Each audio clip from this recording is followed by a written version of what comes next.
चलिए स्टार्ट करते हैं अपने सेक्शंस को। तो अब बढ़ते हैं सेक्शन 17 के ऊपर।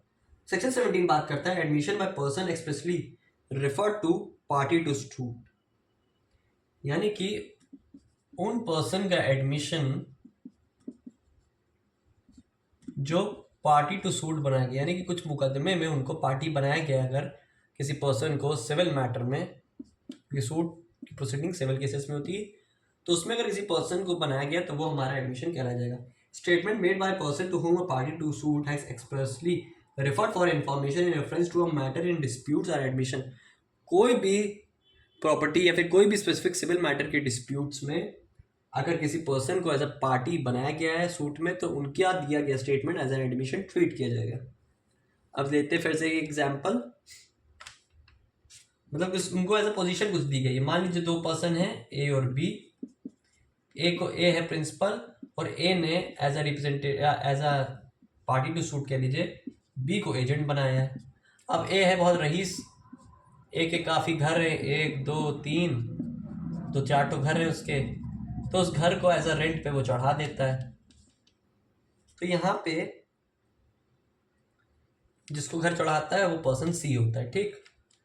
यहाँ पे ए बी को ड्यूटी देता है कि तुम मंथली बेसिस में सी से रेंट कलेक्ट करोगे और मुझे आके पैसे वो दोगे। ये कॉन्ट्रैक्ट साइन होता है ए और बी के बीच में, ठीक।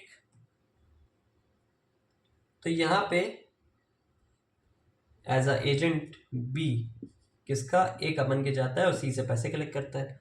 कुछ टाइम तक वो पैसे कलेक्ट करता है लेकिन बाद में वो ए से पैसे, वो पर्सन सी से पैसे नहीं लेता है। B didn't collect the rent from the C. A पूछता है तुमने सी से पैसे क्यों नहीं लिए। बी कहता है कि सी का कोई रेंट ही नहीं है, कोई पैसा बकाया ही नहीं बचा। तो यहाँ पे देखिए, यहाँ पे इसने पहले कॉन्ट्रैक्ट का नॉन परफॉर्मेंस कर दिया, यहाँ पे कॉन्ट्रैक्ट का नॉन परफॉर्मेंस हो गया, लेकिन वो बी अपने डिफेंस में कह रहा है कि यहाँ पे उससे कोई पैसा ही नहीं बचा है, रेंट किराया नहीं बचता। अब देखिए यहाँ पे लाइबिलिटी यहाँ पे क्रिएट हो रही है सी की अंडर सेक्शन 17 बी की तरफ कि वो अपनी फैक्ट्स को प्रूव करे, ठीक है। तो यहाँ पे C as a party to sue होगा। क्यों होगा भाई? क्योंकि एज अ वो टेनेंट है, वो इस प्रोसीडिंग में शामिल है। शामिल इसलिए है क्योंकि यहाँ पे वो स्टेटमेंट अगर देगा कि नहीं मेरा किराया तो बचा हुआ है, अभी मैंने ऐसा कुछ बोला नहीं, तो सी की बात एज अ स्टेटमेंट कोर्ट में एज अ एडमिशन ट्रीट कर ली जाएगी। ये इस सेक्शन का बताने का मतलब है कि cease liability towards B in is necessary to be proved. अगर वो अपने स्टेटमेंट को सी पर्सन प्रूव कर देता है तो उसका दिया गया स्टेटमेंट एज अ एडमिशन ले लिया जाएगा, क्योंकि उसने अपनी ड्यूटी क्योंकि उसकी यहाँ पे सी की लाइबिलिटी बन रही थी कि वो बी को पैसा दे। पैसा उसने लिया नहीं क्योंकि बी ने बोल दिया उसका कोई किराया बचा नहीं है। बी ने यहाँ पे नॉन परफॉर्मेंस ऑफ कॉन्ट्रैक्ट किया, ए के अगेंस्ट गया, ए की ड्यूटी के अगेंस्ट किया। अगर कल को सी जाके बोल देता है कि नहीं पैसा तो मेरा था, किराया था, मुझे देना था, यहाँ पे बी आया ही नहीं लेने, तो अगर वो ऐसा कुछ स्टेटमेंट देता है कोर्ट में तो उसको एज एडमिशन ट्रीट कर लिया जाएगा। तो वो तभी एडमिशन माना जाएगा जब वो एज अ टेनेंट किराएदार है।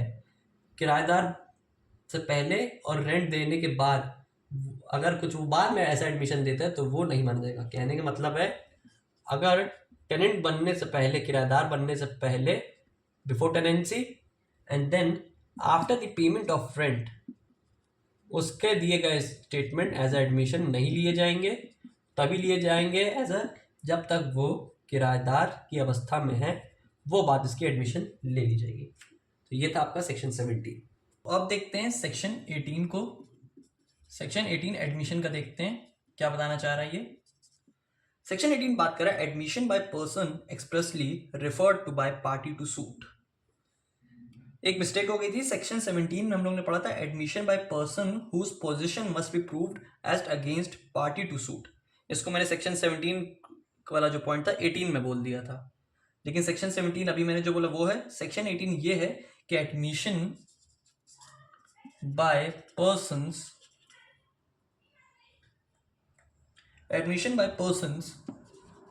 expressly referred to by party to suit.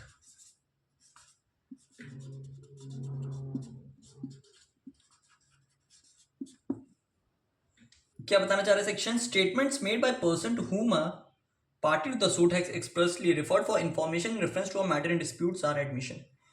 कोई पर्सन अगर ऐसे स्टेटमेंट्स देता है जिसमें जो वो पार्टी सूट में रिप्रेजेंट कर रही है अपने आप को, यानी कि उसका कोई मुकदमा चल रहा है, अगर उसमें कोई पर्सन स्टेटमेंट देता है जिसकी उसको इंफॉर्मेशन है, यानी कि उसके पास इंफॉर्मेशन है कोई डिस्प्यूट से रिलेटेड, जिसमें वो पर्सन एडमिशन देता है जिसके पास इंफॉर्मेशन है। कहने का मतलब है अगर कोई पर्सन स्टेटमेंट दे रहा है जिसके पास उसकी इंफॉर्मेशन है, कोई भी स्पेसिफिक पर्सन हो, तो वो पर्सन की स्टेटमेंट अगर कोई मैटर में यूज हो रही है रेफरेंस के फॉर्म में, तो वो रेफरेंस के फॉर्म में दी गई स्टेटमेंट एडमिशन ट्रीट की जाएगी।